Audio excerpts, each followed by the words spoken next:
Bismillahirrahmanirrahim. Assalamualaikum warahmatullahi wabarakatuh. Baiklah teman-teman, di video kali ini kita akan membahas mengenai production function, yaitu bagaimana kita mengetahui nilai marginal product, total product, average product, dan kemudian kita akan mengetahui di mana sih lokasi law of diminishing return tersebut, atau di mana sih posisinya gitu ya. Nah, baiklah sebelumnya kita harus mengetahui dulu istilah-istilah yang ada, yaitu kalau total product insya Allah sudah pada memahami ya. Dan adapun marginal product yaitu adalah tambahan dalam total produk karena penambahan penggunaan satu unit faktor produksi variabel. Nah, kalau di sini kita menggunakan variabelnya, faktor produksinya adalah tenaga kerja. Atau bisa kita bilang itu adalah faktor inputnya. Adapun kalau average product yaitu adalah rata-rata produk ya. Jadi kalau dalam ketika menghasilkan sebuah produk, kira-kira satu orang tenaga kerja itu mampu menghasilkan berapa sih seperti itu. Dan kemudian nanti ada law of diminishing return. Nanti kita akan bahas. Oke, baik sebelumnya kita akan lihat langsung kepada sebuah data, teman-teman bisa lihat di sini. Di sini ada labor, total product, average product, dan marginal product. Nah, biasanya ketika nanti akan ketemu dengan soal, ada blank space gitu ya, ada daerah yang kosong gitu ya teman-teman. Jadi misalnya sekarang kita mau kenalin dulu nih. Pertama kalau total product, insya Allah sudah jelas ya. Jadi satu orang mampu menghasilkan 5. Kita bisa lihat di sini. Satu tenaga kerja mampu menghasilkan 5. Satu tenaga kerja mampu menghasilkan 5. Oke, baiklah sekarang kita akan lihat. Kalau average product atau apa tadi kita bilang ya itu adalah rata-rata produk, kita bisa lihat berarti ketika satu orang itu mampu menghasilkan berapa sih. Nah, kalau baru satu tenaga kerja sudah kelihatan ya, berarti dia menghasilkan 5. Tapi bagaimana dengan nilai 7 nih di sini? Nah, bagaimana dengan nilai 7? Kita lihat, ternyata rumus dari average product atau rata-rata produk adalah total produknya kita bagi dengan di situ tenaga kerja. Oke, berarti kita bisa kasih keterangan. Ya, ini rata-rata dan ya, kerja. Oke, for example, kita coba. Ini ada nilai yang kita tidak ketahui. Misalnya, nih pura-puranya untuk tenaga kerja 4 orang. Saat tenaga kerjanya 4 orang, berarti di situ adalah berapa di situ 56, maka berapa sih AP-nya gitu kan? Berapa? Nah, dibagi dengan L yaitu berarti 56 dibagi dengan 4. Hasilnya adalah kita hitung. Iya, betul, 14. Sip, kita ya. Nah, seperti itu. Namun bisa juga nanti ada case di mana kebalikan-kebalikan gitu ya, teman-teman. Nah, kita bisa pakai dulu waktu SMP atau SMA gitu ya, namanya segitiga ini ya, teman-teman. Jadi kalau misalnya di sini AP, berarti TP, ini tanda ini menunjukkan pembagian dibagi dengan L. Berarti kalau kita mau mencari L, berarti TP dibagi dengan AP, kita kalikan dengan labor L-nya. Seperti itu. Sudah cukup jelas ya, nanti bisa teman-teman putar-putar saja. Nah, baik, adapun istilah lain, yaitu di sini kita ada yang disebut sebagai MP. Nah, ini kita bisa lihat di sini, kebesaran. MP di sini mau melihat tambahan faktor produksi, atau di sini adalah tenaga kerja, maka produk yang dihasilkan itu bertambah berapa sih, gitu ya. Jadi kalau 5 ke 14 ini mengalami pertambahan senilai 7. 14 ke 30 ini mengalami penambahan senilai 5 ke 14 ini mengalami penambahan senilai 9.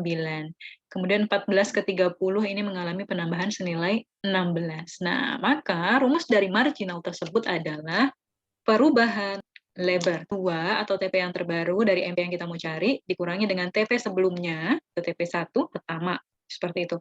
Nah, kalau memang modelnya labornya sudah berurutan, informasinya seperti ini, sebenarnya kita sudah gampang tinggal melihat selisihnya saja antara total produk. Tapi bisa jadi nanti nilai labornya ini random, teman-teman, jadi tidak berurutan.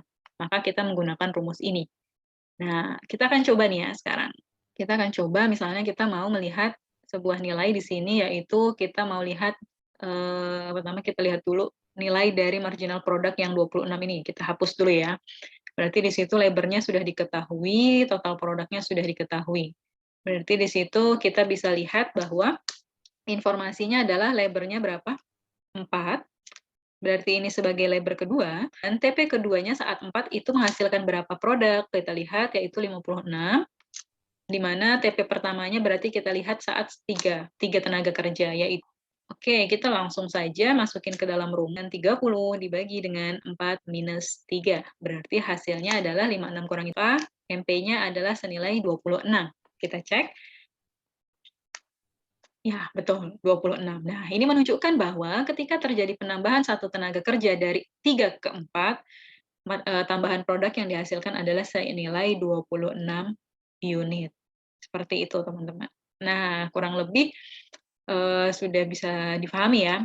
Nah, adapun nanti misalnya apa yang dicari, teman-teman tinggal menggunakan rumus ini secara diputar-putar saja. Misalnya terkait ini, tadi TP2-nya misalnya tidak diketahui, sedangkan TP1-nya diketahui, MP-nya juga diketahui, maka bagaimana caranya? Kita coba ya. Misalnya sekarang di soal kedua ini kita mau mencari, bentar, misalnya di sini kita mau mencari TP2 nih, TP kedua yang kita mau cari yaitu 26, TP1 sudah diketahui yaitu 30, dan L sudah diketahui yaitu 4.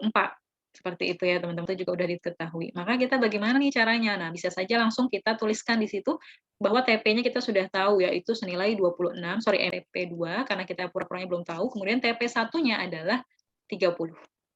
Di mana L2 min L1 yaitu 4 minus 3. Berarti 30 per 1 atas 30. Maka kalau kita mau mencari TP2, apa yang kita lakukan? Negatif 30 kita pindah saja ruasnya, yaitu 20 TP2. Maka TP2 adalah berapa? 56 tambah 30, 30 tambah 26 yaitu 50. Kita sudah dapat 56. Ini berarti saat labornya adalah 4 orang. Nah, kita bisa lihat di situ benar tidak? Ketika lebarnya 4 orang, maka nilai TP-nya itu adalah 56. Yes, betul. Nah, lihat nih teman-teman, ada istilah yaitu law of diminishing return. Tadi kita lihat pengertiannya adalah konsep yang menyatakan bahwa setelah mencapai titik tertentu dalam penambahan input variabel, yaitu di sini tenaga kerja, terhadap input tetap akan terjadi penurunan produksi marginal. Jadi ingat yang turun bukan totalnya, tapi produksi marginalnya atau tambahan produksinya. Nah, kita lihat kalau di low diminishing return menunjukkan bahwa marginal produknya akan semakin mengecil. Kita lihat di sini, dari 5 ke 9, ke 16, ke 26, kemudian setelah itu malah mengalami penurunan hanya senilai 19. Ketika menambah dari 4 ke 5 tenaga kerja. Kita lihat di sini, yang paling tinggi menunjukkan sebuah total produk, dan marginal produk adalah garis yang hijau nih teman-teman. Dia dari 1, ke 2, ke 3, ke 4. Nah, di 4 ini dia mencapai titik puncaknya, atau di situ maksimum production gitu ya, titik maksimum memproduksi, yaitu saat tenaga kerja itu 4, di mana ketika melakukan tambahan 1 tenaga kerja, dia akan menghasilkan marginal produk yang turun. Nah, itu yang disebut sebagai law of diminishing marginal return. Nah, seperti itu. Atau bisa kita gambarkan, di sinilah point of diminishing return-nya. Di atas ini kejadian diminishing return adalah saat ke bawah ini, yaitu negatif diminishing return-nya menunjukkan penurunan yang negatif. Seperti itu. Kurang lebih seperti itu, teman-teman, terkait dengan production function, yaitu berarti ada average product, marginal product, dan total product, kemudian ada law of diminishing return. Baiklah, semoga teman-teman dapat memahami. Terima kasih. Assalamualaikum warahmatullahi wabarakatuh.